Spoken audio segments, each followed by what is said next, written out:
หลาปะ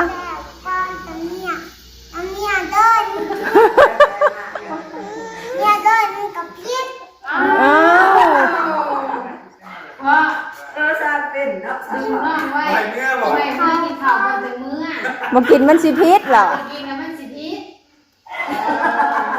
ไม่ไรระบาดนี้ มาแล้วมาใหม่ลูกมาแล้วลุงมาใหม่เด้อ กินข้าวก่อน มียังคือลุงกินน่ะมียังคือลุงกินน่ะ แล้วก็มีปลาแล้วก็มีหมู โอ้ยไปเรื่อยหลายอยู่บ่ จะพอมาชิมซ้าย หลายอยู่บ่ลุงกินหลายดิ ได้แล้วไปคั่วคนกินแล้วคนกินแห้ง บอกไม่เขา คั่วคนกิน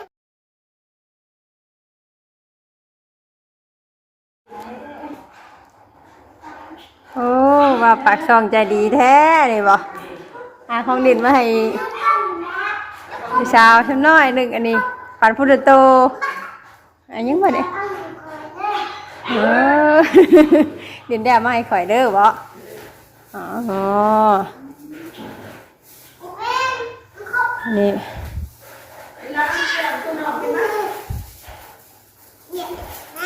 นี่น่าจะเป็นร้านน้องบาเมกตัวนี้ มาเคยกินเอา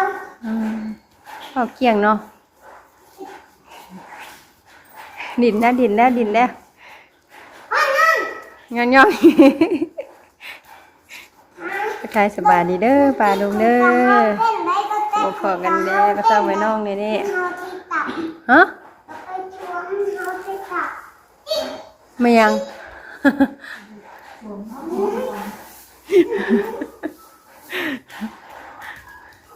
ปวดปากมากันอยู่เพื่อนว่าเมฆเนื้อน้องเมฆสองสาวก็นึ่งนมดินน้ำกันเลย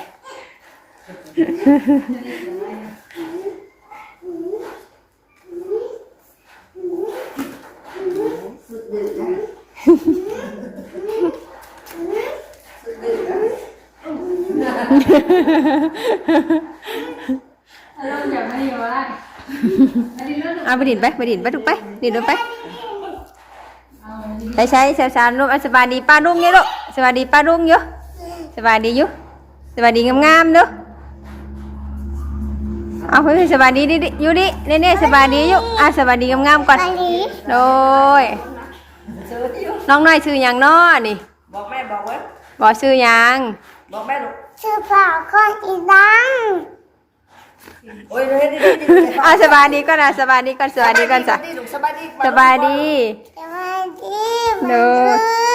สบายดีป้าดุงอันนี้สบายดีป้าดุงก็ดุสบายดีงาม ไหน ๆผู้ชายก็อยากดื้อแน่ อันนี้นะ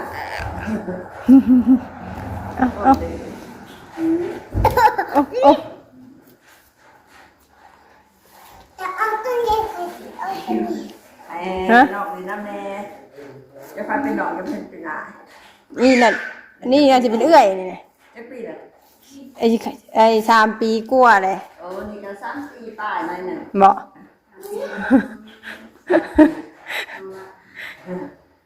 3-4 2 เดือน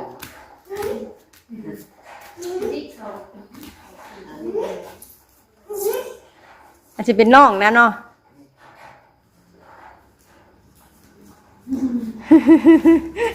จะเฮ็ดได้นั่นได้ลูกโอ้ยก่อนให้ควายแล้ว สาวน้อย ยังหัวยังเน็ตยังเบื้องหลังบ่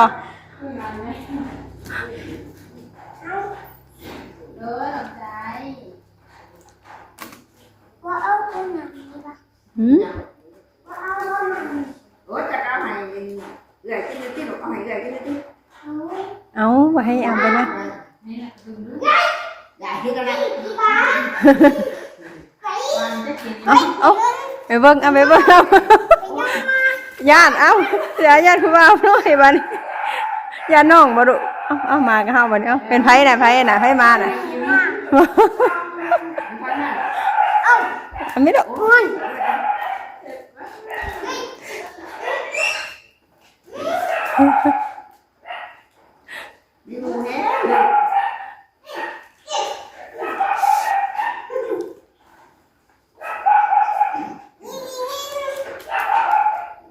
ดีๆ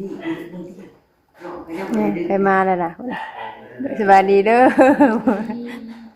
อันนี้เนี่ยเอาก้อนอันนี้อันนั้นสบายดีเนี่ยเล่นไปดิเล่นแล้วสวน ไปสวนเหรอ นะ ดังเพื่อนนะนิวรอไปนี่นะ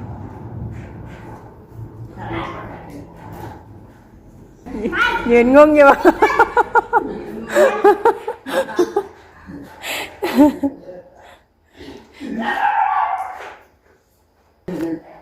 ัวคางแล้วเนาะ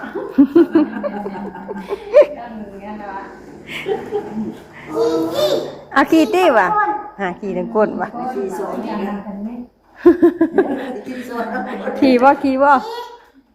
ปฏิจะคน เอาบ่ขี่จะก้นเอาขี่ใส่ขี่ลูกเอาไปเลย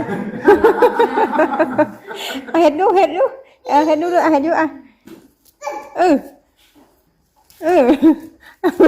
ดูได้ดู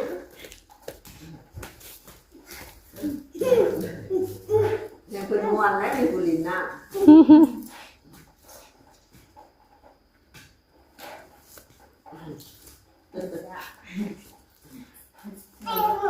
บอลบอกมันคือยังไงถามลองไปคือยังคือตัวยังตัวอะไร อยากไปจิ้งโตพี่หวาน บอกไหม จิ้งโตซื้อ จริงโตซื่อ จิงโจ้ชื่อ ๆจริงโจ้ จิงโจ้ ๆ โด มีมัน จิงโจ้ช่วยหนึ่งกระช่วย ฟังมือ ฟังอยู่รู้ไหมล่ะยังงงอยู่กันวะ น้องบอกว่าอะไรคือมันโคตร บอกเข้าใจหูปากสิ เบิ่งชื่อวันนี้ยังบ่เข้าใจว่าลูกว่าน้องว่าหยังวะ บอกเข้าใจหูปาก เออ น้องว่าคือมันโคตร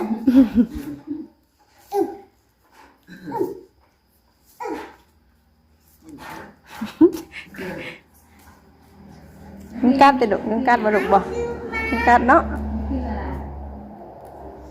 จิงโจ้นี่ค่ะ มันคือลูกเขา เห็นไหมสาว เจียบ้านลูกเขาเจียว เฮ้ยเบิ่งดูขาวเสีย เจียวนี่ มาคนออกมาบัดนี้คนออกมาเลยบัดนี้ไม่อีก ลูกเขาเจียว เอาเขาเคี้ยวบ่อย เจ๊เอาเจียวเจ๊ตัวนี้มันบนในลูกเขาอันลูกเขาเด็กลูกเขา เออ ลูกเขาลูกเขา ยังได้หน่วยเสาร์ ตุ๊กกับตุ๊กแขนตุ๊กว่า ตกชาวบ้านก็ตกคือกัน ลูกเขา ฝนตกมัดขึ้น ชาวบ้านก็ตกนะแถวนี้ยังตกอยู่ หาบุษบาท้ายห้องกินกับว่ามีห้องฝนตกเข้ามาบ่ได้เนาะ แม่น เขามาตะแรกดีมาขาย อ๋อ พวกเขาใส่ลูกตะขาย ตลาดน้อยอะ เนี่ยแต่ละมื้อเขาเอาตะขายแต่ละมื้ออันมื้อนี้โทรใส่ไผกับว่ามีไผมา เอาไปเล่นให้เล่นได้บัด แต่เจ้าล่ะว่าแต่โทรไปเขาก็มาส่งหล่นเนี่ยนี่ฝนตกเข้ามาบ่ได้ ก็มีสีขาวจะบอกเอาไอ้นี่หาน้ำ เว้าเป็นแลบบ่แดดเนาะ เมื่อก็ยากเมื่อเรียนเนาะ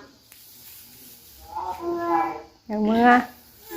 กินเขาแล้วก็ที่จะมีอ่ะ โอ้ย ก็ กินแม่น้ำเจ็ดกินดู แม่ที่กินอยู่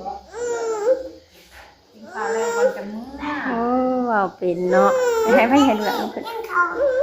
แล้วก็จะมีอ่ะ ให้ลูกให้ใช่ขึ้นได้ แล้วก็จะมีอ่ะ ขึ้นได้ มากอ้อมสาว บ่แม่นชูเจ้าหนูจะมี เออน้องเจนนี่มันไม่น้องเจนนี่ลูก บ่แม่ เอื้อยอยู่ดีแหละน้องบ่ทำกันบ่บ่บ่อ๋อ แม่นชูเจ้าหนูจะมี น้องเจนนี่ คอย เป็นผู้สาวดิ ค น้องยูริ นี่นอนดูดิ แม่น้องยูริ ที่รถนี่นอนดู เออ นี่นอนดูดีในเด็ก บอกเป็นสร้างว่าสร้างตา ไปไปจ้ะมันก็คิดไปกระดาษคือกันนี่นอนดู ยังลูก ไปกระดาษไปไป ได้ไหมสบายดีไหมที่ลูก ยิน สบายดี ดี ปะลูกไหมที่ บดินตะเคียน ดินจะเคือ สบายดีปะลูก บังคับให้ดินได้เฮ้ย นุ่นตัวนี้มันบ่ได้นะเอารถตัวนี้กระดาษเอา เอาหมูจะมาอยากดิน กินก้อนเป็นกินเขาไอ้ขวดกินไง ยังครัวกินเนี่ย ไอ้ขวดกินไอ้ขวดไอ้กิน ไปลูกปะ ฮะเมื่อบ่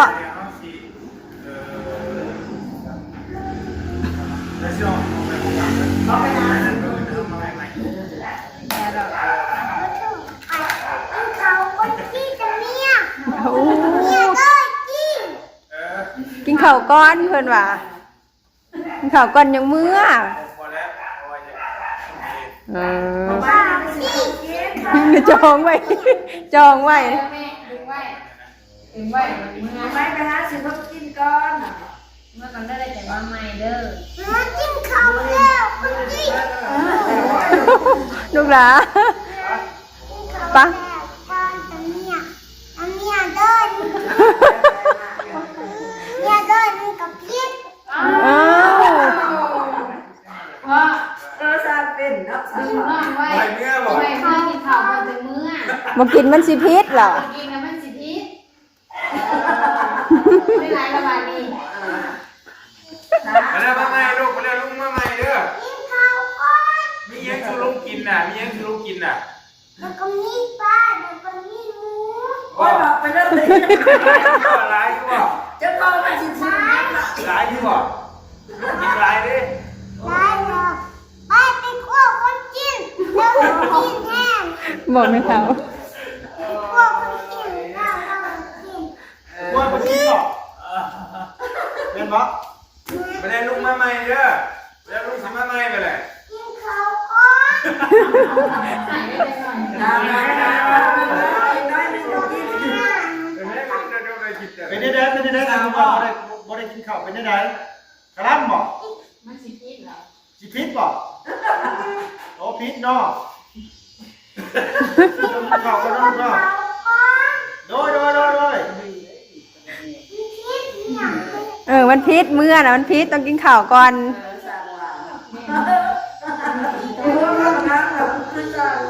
สร้างว่าหน่อยๆก็ได้ ดูเด่นเชียว มาได้แล้วก่อน ไปคั่วกิน บอกแม่เมื่อพัวกิน ยังไม่ยังก่อนบอกแม่ไปยังก่อนเอาสบายดีป้าลุงก่อน สบายดีปะลูกที่ลูก เอาสบายดีก่อนนั้นจะหน่อยน้องเมื่อได้ครับสบายดีไม่สบายดีง่ายก่อนได้ลูกหลานเด้อโดยให้ลูกมาได้เลยก่อนให้ลูกกินข้าวก่อนบอกโอ้กินข้าวก่อนนะลูกเนาะเริ่มเริ่ม กินข้าวก่อน โดยกินข้าวก่อนบ่ให้เมื่อกินข้าวก่อนโดย จริงจังให้ไหลแมน บ่กินบ่ได้บ่ลูกบ่กินบ่ได้บ่ ต้องกิน บ่กินบ่ได้เนาะต้องกินบ่ กิน กินเนาะ กินบ่ กินบ่ ให้น้องเมื่อบ่ให้น้องยูริเมื่อบ่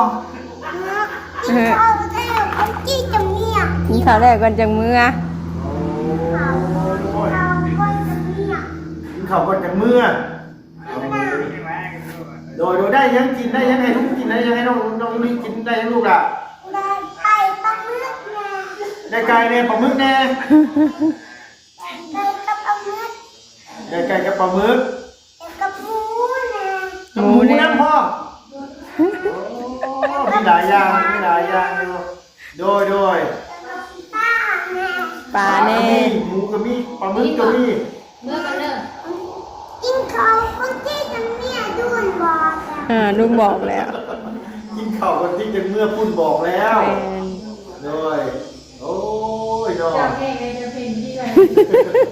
แป้งกับข้าวคนที่จะเมีย แ อยู่เตะก็ เข่าก่อนจังเมื่อ มันคำเนี่ยเนาะมันคำเนี่ยมันคำเนี่ยลูก ก้อนจะเมีย จะต้องบอกกับลุงเสือขาวก่อนเด้อว่านี่ไหน ไปบอกคนนู้น บอกลุงเสือขาวไป บอกคนนู้นไปเรียกมาบอกลุงเสือขาวแล้วไปบอกเร็วไปเรียกก่อนเร็วไปบอกคนนู้นกินข้าวก่อนหน่อยเร็ว บอกลุงเสือขาวมันจะเป็นชิเมื่อแหละ ลูกละเมื่อได้ ไปเร็วไปบอกลูก เป็นไงลูกละเมื่อ ไปบอกลูกไปบอกลูกไปบอกคุณลุงลูกทำได้เฮ้ยไปกันเด้อใช่ข้าวจับใช่ข้าว มาเมื่อตีใหม่เมื่อ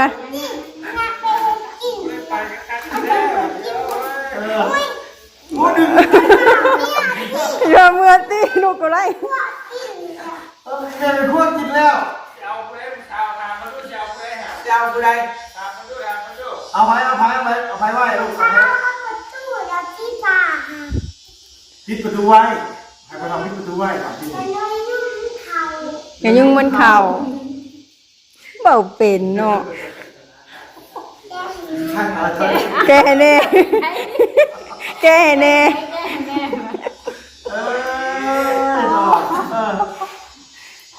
มูเลยไปเห็นมูเมื่อ ไฟไฟ กินมาแล้ว กินข้าวจะนั่นไม่กินได้บ่จะนั่นไม่กินได้บ่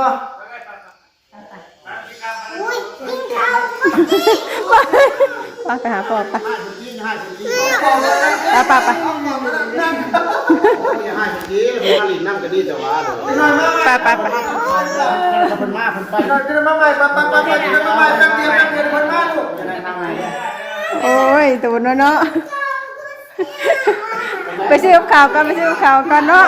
ไปน้ำกันไปน้ำกันไม่ได้ก็ ไปตัวนี้วันนี้มันคำก่อนไปก่อนไปลูกไปลูกไปฉันไป ยังแค่ ฉันพอทางโอ้โดดฝนปล่อยเห็นป่ะ ดื้อยุงนะ ยังได้เนาะ น้ำหนักเลยชิ้นนึง ดีใจว่าบัดนี้ดีใจบ่ดีใจเนาะในการมากินข้าวแล้วเนาะไปว่าเราหายวันบอกเราชิกลับมากกับกลับมาแล้วบัดนี้เนี่ยไปเราหายเนี่ยรู้ก็เครียด